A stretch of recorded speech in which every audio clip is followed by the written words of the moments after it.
मधुबन के बाबा, मधुबन के बाबा मुरली वाले, आपका क्या कहना, आपका क्या कहना। ओम शांति। आज 16 अगस्त 2022 के साकार मधुर महावाक्य है। बाबा कहते, मीठे बच्चे, तुम्हें पवित्र रहने का व्रत लेना है, बाकी निर्जल रखने, भूख हड़ताल आदि करने की ज़रूरत नहीं। पवित्र बनो तो विश्व का मालिक बन जाएंगे।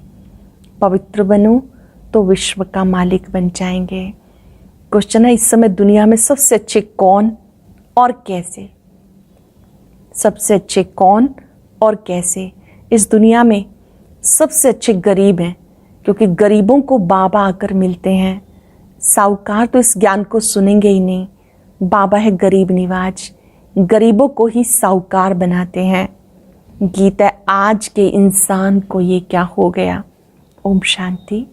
बच्चों ने गीत सुना, वह दैवी प्यार जिसको ईश्वरीय प्यार कहें, अब ईश्वर प्यार सिखाते हैं, कैसे एक दो को प्यार करना चाहिए। ईश्वर स्वयं आके सिखाते हैं एक दो को कैसे प्यार करना चाहिए। भारत में कितना सच्चा प्यार था जब सचखंड था। सचखंड किसने बनाया? सत्य गुरु, सत्य बाबा, सत्य टीचर ने। अब तुम किसके आगे बैठे हो? सच बाबा, अर्थात जो सच्चा सुख देने वाला है, सच्चा प्यार सिखाने वाला है, सच्चा ज्ञान देते हैं। सच्चा बाबा सच्चा ज्ञान देते हैं, सच्चा सुख देते हैं, सच्चा प्यार सिखाते हैं। सच्चा ज्ञान उनके सम्मुख बैठे हैं। झूठ खंड में तो सब झूठ है, गाया जाता सत्य का संग करो।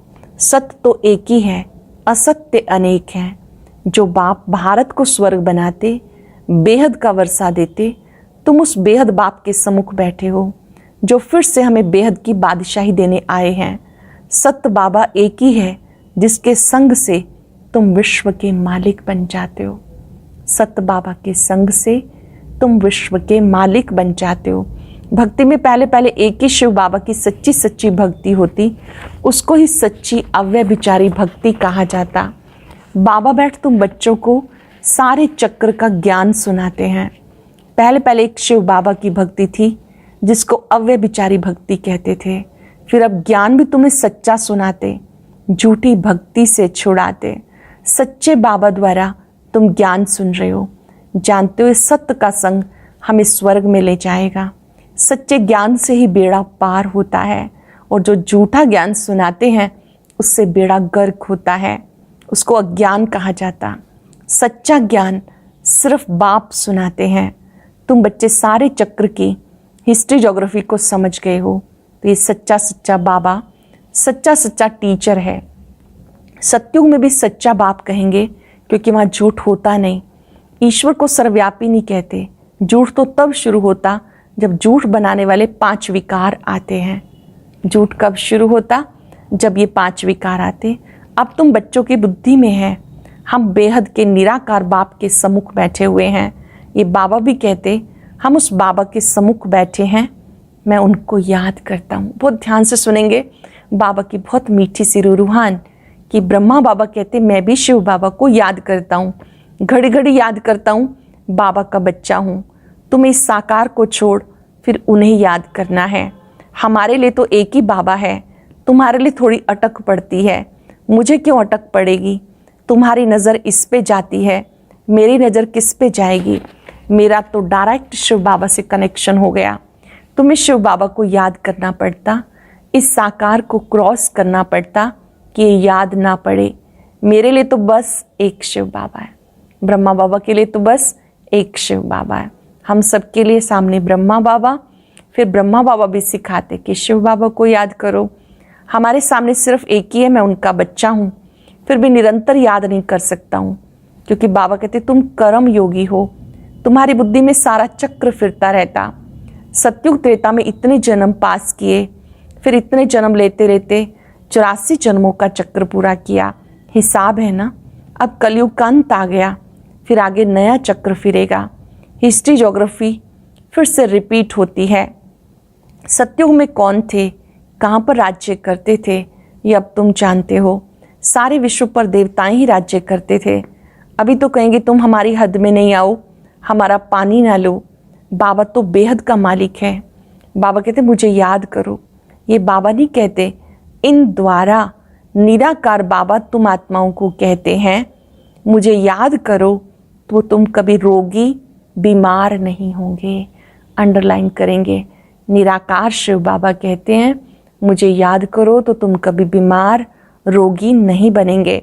यहाँ बाप बच्चों को पैदा कर बड़ा करते हैं, फिर अचानक अगर वो मर जाते हैं, शरीर छोड़ देते हैं, तो सब कितने दुखी हो पड़ते हैं।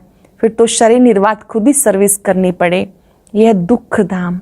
बाप तुम्हें कोई तकलीफ नहीं देते, सिर्फ कहते मुझे याद करो तो विक्रम विनाश होंगे। बाबा को याद करो तो विक्रम विनाश होंगे। बाप और वर्षे को याद करो। बच्चा जानता बाप से हमें वर्षा मिलना है तो भी अपना धंधा दोरी जरूर सीखते हैं।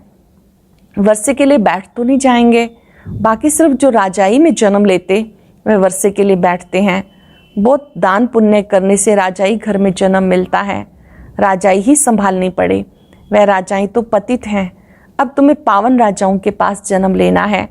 लक्ष्मी नारायण के घर में व सूर्यवंशी की राजाई में जन्म लेना है। वहाँ कोई प्रकार का दुख होता नहीं, सब दुखों से छूट जाते हो। बाबा आकर धीरज देते, अब ये अंतिम जन्म है। तुम्हारी जन्म जन्मांतर से हालत होती आई, बच्चे गिरते ही आए दुख धाम में। सुख धाम कहाँ से आए? धीरे धीरे उतरती कला में आ गए। इसको सुख धाम तो नहीं कहेंगे, यहाँ तो दुख बहुत है। सुख अल्पकाल का है, भले बड़े बड़े आदमी हैं उनको भी दुख ही दुख है। इस समय जो गरीब हैं वो सबसे अच्छे हैं। बाबा आए हैं गरीबों को साहूकार बनाने। बाबा आए हैं गरीबों को साहूकार बनाने। दान भी गरीबों को करना होता। सब साधारण है ना।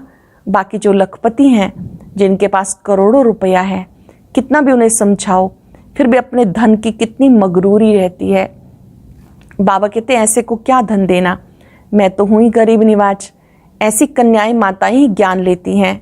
कन्या का कितना मान है, सब उसे पूजते हैं, फिर शादी करने से पुजारी बन जाती हैं। हम आधा कल्प पूज्य फिर आधा कल्प पुजारी बने। कन्या इस जन्म में ही पुजारी बन जाती। कितना पावन है, शादी करने से पुजारी पतित बन जाती है। पति को परमेश्वर समझ माथा टेकती है, उनके आगे दासी बनकर रहती। तो बाबा आकर दासी पने से छुड़ाते हैं। बच्चे वृद्धि को पाते जाते। तुम समझा सकते हो, हम प्रजापिता ब्रह्मा के बच्चे शिव बाबा के पोत्रे हैं। उनकी मिल्कियत पर हमारा हक लगता है। उनकी मिल्कियत है बेहद की, विश्व का मालिक बनाते हैं। उनका फरमान है बच्चे माम एकम याद करो। मैं सत्य कहता हूँ तुम नारी से लक्ष्मी बन जाएंगी। बाबा के फरमान पर चलने से नारी से लक्ष्मी बन जाएंगी। इसमें कोई व्रत नेम करना, भूखा रहना नहीं है। आगे तुम बहुत व्रत नेम रखते थे, 7 रोज खाना नहीं खाते थे, समझते हैं व्रत नेम रखने से कृष्णपुरी में चले जाएंगे। वास्तव में सच्चा व्रत है पवित्र रहने का। वो तो हट से भूखे रहते। तुम बच्चों को कुछ भी भूख हड़ताल नहीं करना। हाँ, तुम्हें पावन बनने की हड़ताल करनी है। हम सबको पावन बनाएंगे, तुम्हारा धंधा ये है। बाकी निर्जल रहना, खाना नहीं खाना, इससे कुछ होता नहीं। तुम सिर्फ पवित्रता की प्रतिज्ञा करो। माताओं को पति के मरने से बहुत दुख होता है, उनको जाके समझाना चाहिए। अब पतियों का पति आया है, वो कहते सिर्फ मुझे याद करो तो स्वर्ग के मालिक बन जाएंगे। ये पतियों का पति बापों का बाप है। पति मर जाए तो स्त्री को ज्ञान समझाए। शिव बाबा से सगाई करानी चाहिए, समझाना है तुम रोती क्यों हो। सत्युग में कोई रोते नहीं, यहाँ देखो सब रोते रहते। भारत में सच्चा सच्चा देवताओं का राज्य था, आज तो एक दो को मारते कूटते हैं। आसुरी राज्य है ना। लक्ष्मी नारायण का चित्र बहुत अच्छा है, इसमें सारा सेट है। त्रिमूर्ति, लक्ष्मी नारायण, राधे कृष्ण भी है।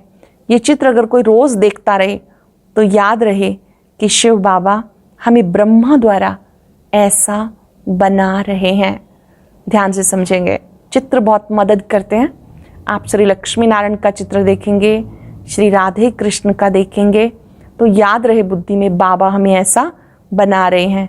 घर में भी छोटे छोटे बोर्ड बना के लिख दो, बेहद के बाप को जानने से तुम 21 जन्म के लिए स्वराज्य पद पा सकते हो। धीरे धीरे बहुत मनुष्य बोर्ड देखकर तुम्हारे पास आएंगे। तुम रूहानी अविनाशी सर्जन हो, रूहानी सर्जरी का कोर्स पास कर रहे हो। बोर्ड लगाना पड़ेगा। बोलो इस बाप को याद करने से तुम्हें बेहद की बादशाही मिलेगी। बाबा ने प्रश्न बहुत अच्छे लिखे। बाबा के कितने रूहानी बच्चे हैं? बाल बछड़े वाला है ना, इसमें भाई बहन दोनों आ जाते, बाबा के पास आते, समझाता हूँ कितने बीके हैं, कितने बछड़े वाला हूँ। बच्चे वृद्धि को पाते जाते हैं, बाबा के बच्चे बढ़ते जाते हैं। तुम समझा सकते हो हम भाई बहन हैं, विकार की दृष्टि जा नहीं सकती। बाबा कहते देह सहित देह का झूठा संबंध छोड़ मुझे याद करो तो तुम पावन बन जाएंगे। देह सहित देह का झूठा संबंध छोड़ मुझे याद करो तो तुम पावन बन जाएंगे।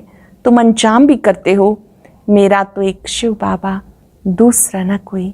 बुढ़िया भी ये 2 अक्षर याद कर लें तो बहुत कल्याण हो सकता है।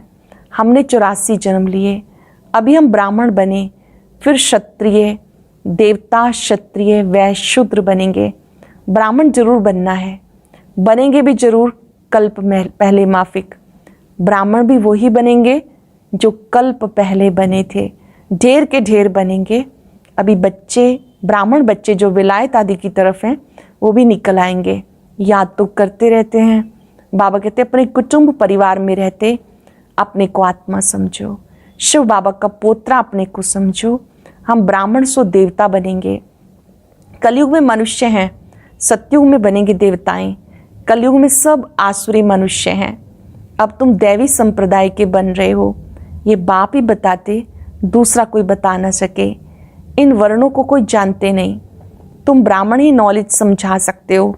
जब तक कोई तुम बी के द्वारा ज्ञान ना ले तब तक समझ नहीं सकते। तुम ही दे सकते हो। इसमें दिल बहुत साफ चाहिए। दिल साफ मुराद हासिल। कोई कोई की दिल साफ नहीं होती। सच्चे दिल से सच्चे बाप की सेवा में लग जाना चाहिए। इम्पॉर्टेंट बात, सच्चे दिल से सच्चे बाप की सेवा में लग जाना चाहिए। हॉबी होनी चाहिए। हमारा काम है समझाना, ये भी जानते हो। 108 से माथा मारेंगे तो कहीं एक की बुद्धि में बैठेगा। 1-2 निकल आएंगे जो कल्प पहले निकले होंगे। बीके बना होगा वही आएगा। थकना नहीं, तुम मेहनत करते रहो, कोई ना कोई निकल ही पड़ेगा। कहाँ भी जाओ, मित्र संबंधियों के पास जाओ, शादी मुरादी में जाओ, हर एक के कर्मोनुसार राय दी जाती। मुख्य है पवित्र रहने की बात। कहीं बाहर खाना भी पड़ता है। अच्छा बच्चे, शिव बाबा की याद में रहेंगे तो माया का असर नहीं होगा। कहीं मजबूरी में खाना पड़ता है, बाबा की याद में रहेंगे तो उसका इफेक्ट नहीं होगा। बाबा सबको छुट्टी नहीं देते हैं। लाचारी हालत में देखा जाता, नहीं तो नौकरी छूट जाएगी। हर एक को अलग अलग राय दी जाती। दुनिया बहुत खराब है, कईयों के साथ रहना होता है। एक कहानी भी है, गुरु ने चेले को कहा शेर की गुफा में रहो, वैश्या के पास रहो, परीक्षा लेने भेजा। वास्तव में वह कोई परीक्षा नहीं, ये तुम बच्चों के लिए है। तुम्हें शेर के पास तो नहीं भेजेंगे। बाबा तो समझाते, कोई भी हो उन्हें बाप का परिचय दो। कोई भी हो उन्हें बाप का परिचय दो। दिन प्रतिदिन बुद्धि का ताला खुलता जाएगा। झाड़ बढ़ना तो है ना, धीरे धीरे ब्राह्मणों का झाड़ बढ़ना तो है ना। तब तो विनाश भी शुरू हो, उससे पहले विनाश तो हो ना सके। यहाँ तो राजधानी स्थापन हो रही है। बाबा कहते सिर्फ मुझे याद करो, एक बाबा को याद करो। अच्छा, मीठे मीठे सिक्के लदे बच्चों प्रति माता पिता बाप दादा का याद प्यार गुड मॉर्निंग। रूहानी बाप की रूहानी बच्चों को नमस्ते। रूहानी बच्चों की रूहानी बाप दादा को नमस्ते, गुड मॉर्निंग। शुक्रिया बाबा, शुक्रिया। धारणा के लिए सार, नॉलेज को धारण करने के लिए दिल बहुत साफ रखनी है। सच्चे दिल से बाप की सेवा में लगना है। सेवा में कभी भी थकना नहीं। वायदा करना है, मेरा तो एक शिव बाबा, दूसरा ना कोई। देह सहित दे के सब संबंध छोड़, एक से सर्व संबंध जोड़ने हैं। गरीबों को ज्ञान धन का दान देना है। बहुत ही सुंदर वरदान, बहुत ही स्पेशल वरदान। भाग्य और भाग्य विधाता की स्मृति से सदा खुश रहने और खुशियां बांटने वाले सहज योगी भव। भाग्य और भाग्य विधाता की स्मृति से सदा खुश रहने वाले, खुशियां बांटने वाले सहज योगी भव। संगम युग खुशियों का युग, मौजों का युग है, तो सदा खुशी में रहो, खुशियां बांटते रहो। भाग्य और भाग्य विधाता सदा याद रहे। बाबा मिला, सब कुछ मिला। ये स्मृति सहज योगी बना देगी। दुनिया वाले कहते हैं कष्ट के बिना परमात्मा नहीं मिल सकता। आप कहते हो घर बैठे बाबा मिल गया। जो सोचा नहीं था वो मिल गया। खुशियों का सागर मिल गया। इसी खुशी में रहो, ये भी सहज योग है। जो सोचा नहीं था वो मिल गया, खुशियों का सागर मिल गया। इस खुशी में रहो, ये भी सहज योग है। स्लोगन है, शुद्धि और विधि पूर्वक हर कार्य करने वाले ही सच्चे सच्चे ब्राह्मण हैं। शुद्धि और विधि पूर्वक हर कार्य करने वाले सच्चे सच्चे ब्राह्मण हैं। ओम शांति। और अब यह एक बहुत अच्छी वीडियो भी जरूर देखें।